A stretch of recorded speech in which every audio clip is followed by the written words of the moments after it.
Hello students, मैं Anoop sir.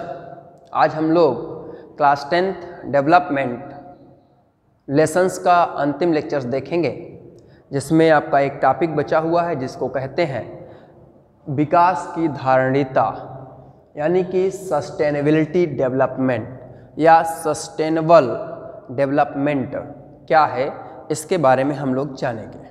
देखिए, simple भाषा में अगर हम सस्टेनेबल डेवलपमेंट समझें तो सस्टेनेबल डेवलपमेंट का मतलब है कि हमारी वर्तमान की जो विकास दर है, हम लोग रिसोर्स के बारे में बात करते हैं, हमारे जो संसाधन हैं, जो रिसोर्सेस हैं, हम उनका जो विकास है उस विकास को भावी स्तर पर बनाए रखते हुए आगे बढ़ाएं। यानी हम अपने विकास को इस प्रकार से करें कि वह रिसोर्स या वो संसाधन वही स्तर पर हमारे आने वाले पीढ़ी के लिए प्रोवाइड हों या उपलब्ध हों। समझ आया कि नहीं? मतलब कि हमारे जो रिसोर्स हैं उनका डेवलपमेंट, उनका विकास इस प्रकार से करें कि हमारी जो आगे की आने वाली पीढ़ी है उस पीढ़ी के लिए यह संसाधन, यह रिसोर्स बचे रहें, उनके लिए भी उपलब्ध हो सके। ठीक है, तो सतत विकास वह विकास है, सतत विकास वह विकास है जो भविष्य की पीढ़ियों की अपनी ज़रूरतों को पूरा करने की क्षमता से, सतत विकास वह विकास है जो भविष्य की पीढ़ियों की अपनी ज़रूरतों को पूरा करने, अपनी ज़रूरतों को पूरा करने की क्षमता से समझौता किए बिना वर्तमान ज़रूरतों को पूरा करना। यानी sustainable development is development that meet the need of the present without compromise the ability of future generation to meet their one needs। ठीक है, दूसरे शब्दों में कहें तो सतत विकास का तात्पर्य ऐसे विकास से है जो आने वाले कई वर्षों तक सतत चलता रहे। सतत विकास का तात्पर्य ऐसे विकास से है, हम लोग ऐसा डेवलपमेंट, ऐसा विकास करें जो आने वाले वर्षों में लगातार चलता रहे। यानी हम ऐसा नहीं संसाधन का विकास कर लें या उपयोग कर लें कि हमारे आने वाली पीढ़ी के लिए संसाधन समाप्त हो जाएं। ऐसा संसाधन डेवलपमेंट नहीं करना है। ठीक है ना? अर्थात विकास का स्तर ऊंचा हो या कम से कम भावी पीढ़ी के लिए यह स्तर बना रहे। यानी हम लोग विकास धारणीयता का मतलब है, सस्टेनेबल डेवलपमेंट का मतलब है कि हम लोग विकास के स्तर को ऊंचा करें, उतना ऊंचा करें जितना भावी पीढ़ी के लिए उस लेवल पर बना रहे। ये नहीं कि हम डेवलपमेंट इतना कर दें, इतना संसाधन यूज करने लगे, रिसोर्स इतना यूज करने लगे कि आगे की पीढ़ी के लिए समाप्त हो जाए, ऐसा नहीं है। तो वही है sustainable development means to development that which will continue for many years to come. Okay, या कहें that is the level of development is higher or at least it will remaining for future generation। यानी हम ऐसा विकास, ऐसा development करें जो हमारे future generations के लिए प्रोवाइड हो। एग्जाम्पल से देखते हैं, आपको दो एग्जाम्पल दिखाएंगे। कभी भी आपसे ये क्वेश्चन आएगा सस्टेनेबल डेवलपमेंट है क्या, आपको अपनी भाषा में लिखना है कि हम विकास को उस स्तर तक ऊंचा करें या ऐसे करें कि वो भावी पीढ़ी के लिए सुरक्षित रहे उसी स्तर पर। जैसे हम लोग भारत में भूमिगत जल की बात करते हैं, भारत में भूमिगत जल, यानी भूमिगत जल का मतलब अंडरग्राउंड वाटर। भूमिगत जल का मतलब है अंडरग्राउंड वाटर लेवल की बात करते हैं। तो अगर देखें कि हम लोग अंडरग्राउंड वाटर का अति उपयोग मतलब ओवर यूज के कारण कई समस्याएं तैयार हो रही हैं। ओवर यूज कैसे होता है? जैसे हम लोग इरिगेशंस करते हैं, सिंचाई में अंडरग्राउंड वाटर का बहुत अधिक प्रयोग करते हैं। तो भूमिगत जल जो है, अंडरग्राउंड वाटर है, उसका ओवर यूज करने के कारण कई समस्याएं तैयार हो रही हैं। जैसे एग्जाम्पल, एक सर्वे में बताया गया कि 300 डिस्ट्रिक्ट्स यानी 300 जिलों की एक सूचना है या एक सर्वे किया गया, जिसमें बताया गया कि पिछले यानी पास्ट 20 ईयर, पिछले 20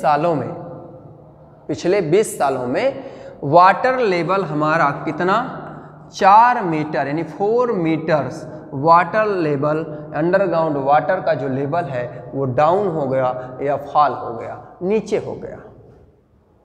ठीक है, कहा जा रहा है कि अगर नेक्स्ट 25 ईयर, अगर हम लोग नेक्स्ट 25 ईयर तक इसी स्पीड से हम अंडरग्राउंड वाटर का यूज करते रहे या इसका उपयोग करते रहे, तो 60% भाग जो है अति उपयोग के कारण, या कहें कि 60% भाग पर ओवर यूज के कारण वाटर जो सप्लाई है उसकी समस्या हो सकती है, या अंडरग्राउंड वाटर का लेवल नीचे जाने के कारण जल की समस्या तैयार हो सकती है। ये समस्या मुख्यतः है कहाँ? जैसे पंजाब में एग्रीकल्चर अधिक होती है, इरिगेशन ज़्यादा किया जाता है। वेस्टर्न उत्तर प्रदेश, पश्चिमी उत्तर प्रदेश में भी जब से ग्रीन रिवोल्यूशन आया है तो वहाँ भी इरिगेशन पर्याप्त मात्रा में किया जाता है। मध्य और दक्षिण भारत के चट्टानीय पठार यानी जो पेंसुलर प्लेटो का मध्य और साउथर्न प्लेटो है, वहाँ पर अंडरग्राउंड वाटर की लेवल है, और कुछ कोस्टल एरिया पर भी इसकी समस्याएं हैं। ठीक है ना? तो आप अपने क्षेत्र के अंडरग्राउंड वाटर लेवल को पता कर सकते हैं लगभग कितना है। हम जहाँ रहते हैं वहाँ का तो अंडरग्राउंड लेवल 200 फीट के नीचे तक जा चुका है। ओके, सेकंड एग्जाम्पल देखते हैं।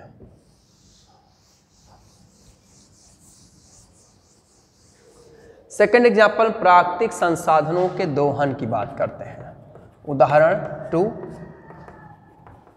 प्राकृतिक संसाधनों के दोहन, यूज। ठीक है ना? यानी कि हम लोग जो हमारे नेचुरल रिसोर्स हैं उनका हम लोग यूज कैसे करते हैं। तो हम लोग यहाँ कच्चे तेल से आकलन लेंगे, कच्चे तेल के बारे में जानेंगे। कच्चे तेल मतलब क्रूड ऑयल, ठीक है ना?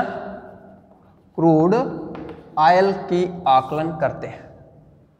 यानी हमारे प्राकृतिक संसाधनों में हम क्रूड ऑयल की बात करें तो वर्तमान दर पर चालू रहे भंडार, अगर हम लोग जिस स्पीड से क्रूड ऑयल का यूज कर रहे हैं, अगर हम लोग इसी स्पीड पर, इसी दर पर अगर हम क्रूड ऑयल का उपयोग करते रहे तो ये क्रूड ऑयल हमारे भविष्य की पीढ़ी के लिए उपलब्ध होंगे या नहीं होंगे, या हम स्पीड से जितना हमारे पास अभी तक क्रूड ऑयल का स्टोर है, भंडार है, उससे हम कितने वर्षों तक क्रूड ऑयल का उपयोग कर सकते हैं। तो अगर हम लोग देखें तो एक चार्ट आपकी बुक में दिया है क्रूड ऑयल से जुड़ा हुआ, जिसमें बताया जा रहा है